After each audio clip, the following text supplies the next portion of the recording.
I think a big thing is one question that I certainly ask whenever I see some new framework or tool is like, why would I not just build this myself?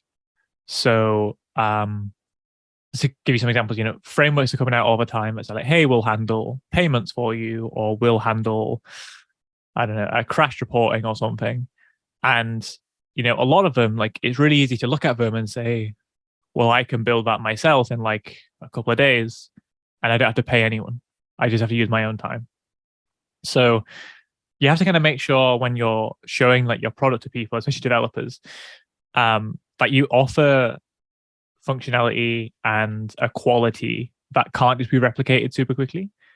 You have to keep remembering that at all times. Like, if I'm just offering something that a dev can build in a couple of days, then why wouldn't they just go off and do that? Like, I have to be so convenient that the developer almost forgets about the fact that they can go build things and that they just rather use me and throw in like my two-liner rather than going off and building their own thing. Um, it's a pretty hard thing to manage. Like there's, for example, if someone comes to your product and they only want a tiny part of it. So a good example would be we offer like stories. If you just wanted stories, it would be really easy to say, well, I'm just going to go make my own stories. So we have to make sure, like, even if someone comes in for just one feature, that like we end up convincing them that the other stuff is worth it too, and getting them to sort of buy more into the whole system.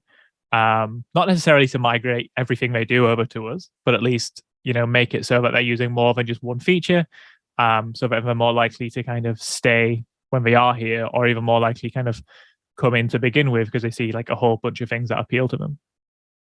If you look at people like Revenue Cap, their product wraps around like payment systems, and they have to kind of show all the time like why you should use us and not just build your own like store kit wrapper. Especially Apple makes it better every year.